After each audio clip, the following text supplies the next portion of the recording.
Bonjour à toutes, bonjour à tous. Une courte vidéo pour vous expliquer deux notions indispensables qu'on utilise dans les calculs économiques, gestion financière, mathématiques financières ou statistiques et les mathématiques.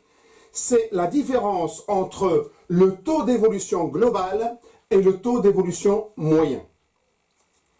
Aujourd'hui même, après un échange que j'ai eu avec mes propres étudiants, je me suis rendu compte que quelques étudiants ne maîtrisent pas ces deux notions, ou plutôt, ils font une confusion entre les deux. Alors c'est pourquoi j'enregistre cette courte vidéo pour venir en aide aux étudiants qui ne comprennent pas ou qui ne maîtrisent pas ces deux notions. Pour cela, je vais prendre un exemple. Un exemple d'évolution. Vous pouvez l'appliquer sur les prix. Par exemple, un prix. En 2010, on remarque une augmentation de 60%. En 2015, une baisse de 40%. Et en 2020, une augmentation de 8%. Là, on va déterminer ensemble le taux d'évolution global et le taux d'évolution moyen. Je vais commencer par le premier. Le taux d'évolution global. D'abord, pour trouver le taux d'évolution global au taux d'évolution moyen, je vais faire appel au coefficient multiplicateur. Une augmentation de 60%, ça nous donne un coefficient multiplicateur de 1,6. 1 plus 60%. Je transforme 60% en valeur décimale, ça me donne 0,6. Plus 1, 1,6. D'accord? Je multiplie. Le taux d'évolution en 2015, il y a une baisse de 40%. Donc le coefficient, il est de 0,6. 1 moins 0,4. Je transforme en décimale, ça fait 0,6. Quand ça augmente, je fais 1 plus. Quand ça baisse, 1 moins.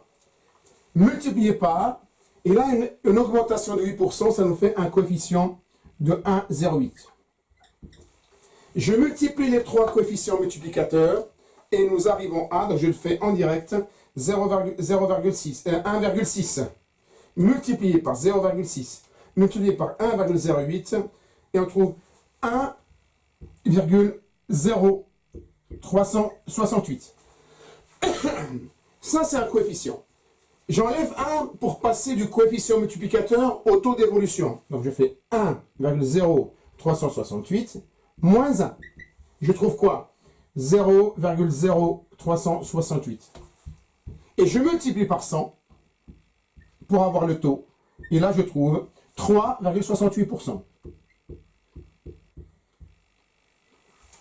Donc, le taux d'évolution global s'élève à 3,68%. D'accord? Maintenant, je m'intéresse au taux d'évolution moyen. Donc, je fais hop, comme ça, là. Je vais faire la même chose, mais seulement, je vais faire appel à la moyenne géométrique. Comment je fais? Regardez. Donc, le taux d'évolution moyen, je multiplie les coefficients multiplicateurs. Donc, j'ai une augmentation de 6%, 1,6, multiplié par 0,6, baisse de 40%, multiplié par 1,08, augmentation de 8%, et je fais à la puissance 1 sur 3. Exposant 1 sur 3. C'est la moyenne géométrique. Je multiplie les trois coefficients et je fais à la puissance 1 sur 3. Surtout, ne faites pas l'erreur de diviser par 3, parce que là, vous êtes en train de calculer une moyenne arithmétique. Or, on ne peut pas faire appel à la moyenne arithmétique, puisque pourquoi? Le prix augmente de 60%. Donc, il y a le nouveau prix. Ce nouveau prix, il baisse de 40%. Les 40%, en fait, on les applique sur le prix qui a déjà subi une augmentation de 60%. Et l'augmentation de 8% s'applique sur le prix qui a baissé de 40%, qui est calculé aussi sur le prix qui a augmenté de 60%. Donc, vous voyez, donc on a une suite géométrique. Donc, il faut faire une moyenne géométrique, c'est-à-dire les trois coefficients, les trois évolutions, à la puissance 1 sur 3. D'accord? Et là, je trouve, hop, je le fais en direct, 1 divisé par 3, et là, je trouve est égal à 1,0121. D'accord? 0,121. Je vais me débarrasser du coefficient multiplicateur pour le transformer en taux d'évolution, en pourcentage, si vous voulez. Donc, je fais 1,0121 moins 1. OK? Ce qui me fait égal 0,0121. OK? Mais il suffit de multiplier par 100. Je multiplie par 100 et là, j'ai le taux d'évolution moyen égal 1,21%.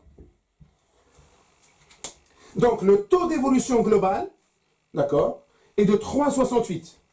Ce taux d'évolution global, si je l'explique par le taux d'évolution moyen par période, il a augmenté 3 fois, 1,21%, 1,21%, 1,21%.